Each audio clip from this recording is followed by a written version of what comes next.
Quartz का transformation देखने के बाद आज हम लोग अपना नया यूनिट चालू कर रहे हैं, unit 4 types of raw materials. इसमें हम लोग पहला मिनरल्स देखेंगे, क्ले मिनरल्स। तो क्ले मिनरल्स का आज हमारा लर्निंग आउटकम होगा आज के लेक्चर का, क्ले मिनरल्स को डिफाइन करना और उसके फॉर्मेशन को जानना, क्ले मिनरल्स के क्लासिफिकेशन को डिस्क्राइब करना और रेसिडुअल क्ले और सेडिमेंट्री क्ले को एक्सप्लेन करना। तो ये हमारे आज के लेक्चर का लर्निंग आउटकम होगा।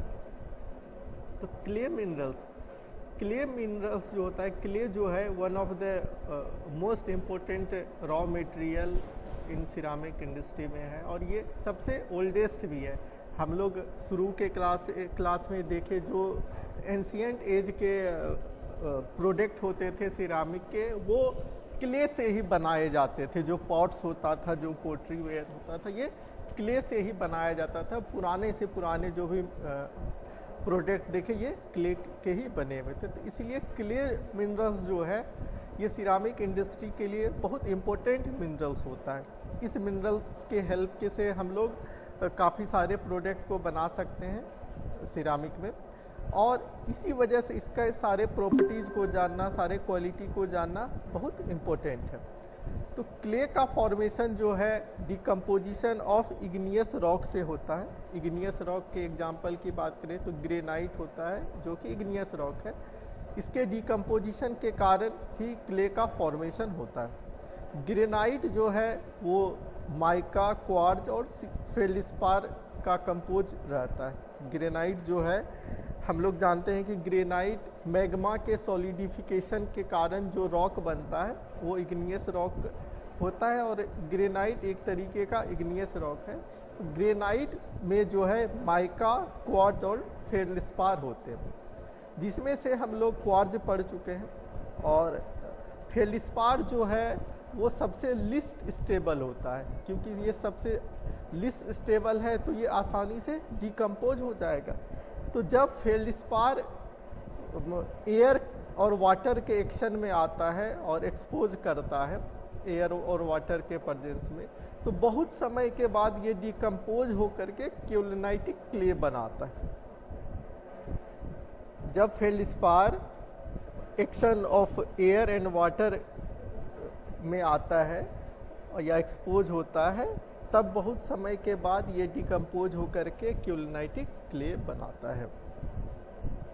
अब हम लोग बात करें फेल्डस्पार का, तो मेनली दो तरह के फेल्डस्पार पाए जाते हैं। एक फेल्डस्पार होता है पोटास फेल्डस्पार जो कि K2O.Al2O3.6SiO2 होता है जिसका केमिकल फार्मूला, और दूसरा होता है सोडा फेल्डस्पार जो कि Na2O.Al2O3.6SiO2 होते हैं। इसके अलावे भी फेल्डस्पार होते हैं, लाइम फेल्डस्पार या लिथियम फेल्डस्पार, ये सब भी फेल्डस्पार होते हैं। लेकिन मेजर जो फेल्डस्पार होते हैं ये पोटास फेल्डस्पार होता है और सोडा फेल्डस्पार होता है।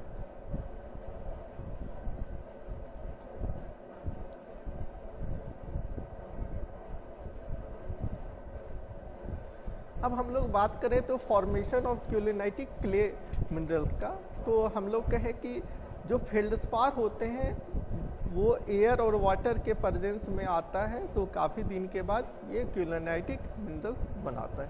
तो ये देखिए पोटास फेल्डस्पार है K2O.Al2O3.6SiO2।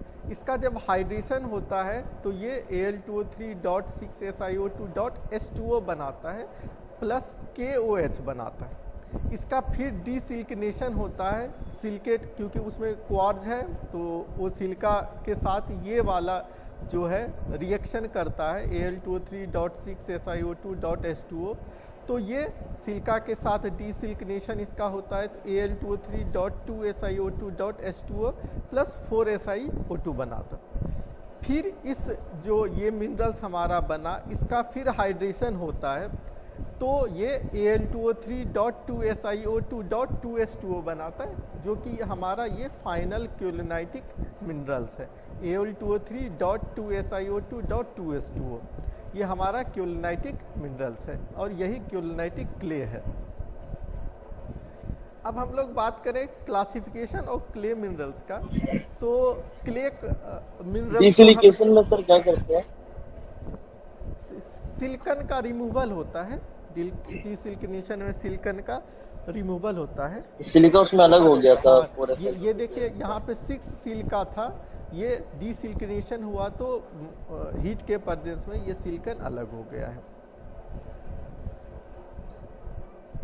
तो क्ले मिनरल्स को हम लोग क्लासीफाई करें तो ये इसको क्लासिफिकेशन हम लोग क्योलिन ग्रुप में करते हैं, माउंट मोरलियोनाइट ग्रुप में करते हैं, माइका ग्रुप में करते हैं, इलाइट ग्रुप में, क्लोराइट ग्रुप में और वर्मिकुलाइट ग्रुप में करते हैं। तो ये 6 तरीके से हम लोग क्ले को क्लासीफाई कर सकते हैं कि क्ले के प्रॉपर्टीज़ के अकॉर्डिंग या स्ट्रक्चर के अकॉर्डिंग। तो ये सारे जो हैं वैसे क्ले को क्लासीफाई किया गया है। एक एक क्लासिफिकेशन में हम लोग डिटेल से आगे के क्लास में पढ़ेंगे।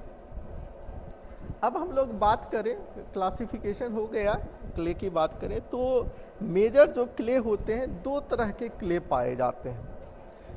तो एक तो होता है कि जहाँ पे रॉक था वहाँ पे क्ले का फॉर्मेशन हुआ, जहाँ पे रॉक था वहाँ पे क्ले का फॉर्मेशन हुआ। तो यदि वहीं जहाँ रॉक है वहाँ पर एयर और वाटर के प्रेजेंस में क्ले का फॉर्मेशन हुआ, तो क्या होगा कि वो क्ले कंपैरेटिवली प्योर क्ले होगा, कोई अदर मिनरल्स का एडिशन उसमें हुआ नहीं है। अब एक केस होता है कि उस क्ले को किसी कारणवश, जैसे कि बाढ़ आ गया या एयर के द्वारा एक जगह से ले करके दूसरे जगह डिपॉजिट कर दिया। हम लोग जानते हैं ना, देखते हो बाढ़ आता है तो जो मान लो कि पटना के आसपास की नदी की मिट्टी वो किसी और जगह पे जाके डिपॉजिट हो जाती है, या कहीं बाहर की मिट्टी आके यहाँ डिपॉजिट हो जाता है। तो इस तरह का केसेस जो है क्ले के साथ भी होता है। तो इस आधार पे हम लोग क्ले को जो है अलग अलग कैटेगराइज करते हैं। ये होता है रेसिडुअल क्ले और सीडिमेंट्री क्ले। तो क्या होता है, क्ले जहाँ पे फॉर्म करता है अपने पेरेंट रॉक से, वहाँ पे यदि डिपॉजिट हो जाता है या जहाँ पे उसका ऑरिजिन है वहाँ पे डिपॉजिट रहता है, या तो दूसरा केस हो सकता है कि ये वाटर या एयर के द्वारा एक जगह से जहाँ पे उसका पेरेंट्स प्लेस था वो दूसरे जगह पे चला गया और वहाँ पे रीडिपोजिट हो गया। तो पहले वाले केस को जहाँ पे क्ले का फॉर्मेशन हुआ उस पेरेंट्स के रॉक से, तो इसको हम लोग रेसिडुअल क्ले या प्राइमरी क्ले कहते हैं।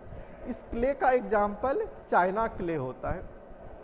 और दूसरे वाले केस में जब जो पेरेंट्स रॉक था, क्ले का फॉर्मेशन हुआ, ये एयर या वाटर के द्वारा दूसरे जगह पे जा करके डिपॉजिट हो गया, तो इसको हम लोग सीडिमेंट्री क्ले या सेकेंडरी क्ले कहते हैं। इसका एक एग्जाम्पल बॉल क्ले है। तो दोनों में ये ट्रांसपोर्टेशन के कारण कुछ खास प्रॉपर्टीज आ जाती है और कुछ खास प्रॉपर्टीज इसमें घट भी जाती है। मान लो कि पहले केस में क्या है कि कोई इम्प्यूरिटीज नहीं है, तो कोई इम्प्यूरिटीज नहीं होगा तो वो क्ले जो होगा वो काफ़ी ज़्यादा वाइट कलर का होगा। लेकिन सेकेंड केस में क्या होता है कि बीच बीच रास्ते में इम्प्यूरिटीज मिल सकता है या अदर मेटर्स उसके साथ मिक्स हो सकते हैं, तो उसका कलर जो है वाइट से चेंज होके ग्रेइश या ब्राउनिश ये सब हो सकता है।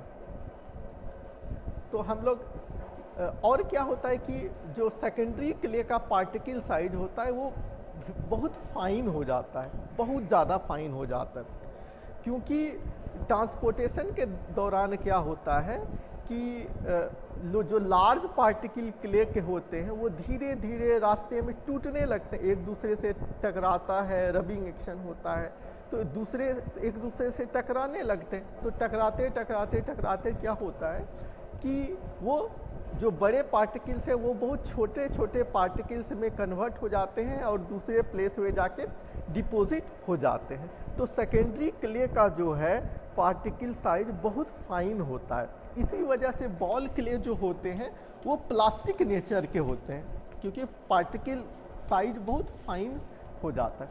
अच्छा, दूसरा चीज़ क्या होता है कि ट्रांसपोर्टेशन के दौरान सेकेंडरी क्ले में कई सारे मटेरियल्स का कंटामिनेशन हो जाता है। जो कंटामिनेशन मटेरियल्स होते हैं वो भी बहुत फाइन होंगे, क्योंकि उसमें भी तो रबिंग और एक्शन होगा, तो वो भी बहुत फाइन मटेरियल्स ये हो जाएंगे, और वो मटेरियल इसके साथ मिक्स कर जाएगा। तो हम लोग इस मटेरियल को बॉल क्ले के साथ से आसानी से सेपरेट नहीं कर पाएंगे, या सेपरेट कर पाना बहुत मुश्किल हो जाएगा।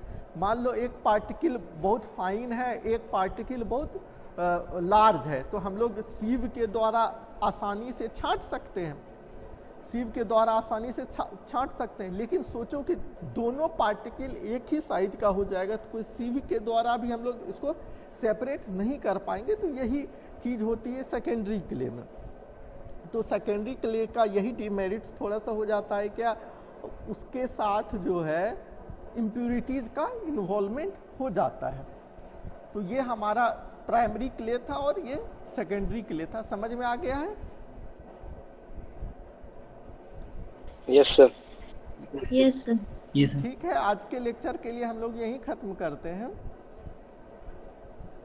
Thank you.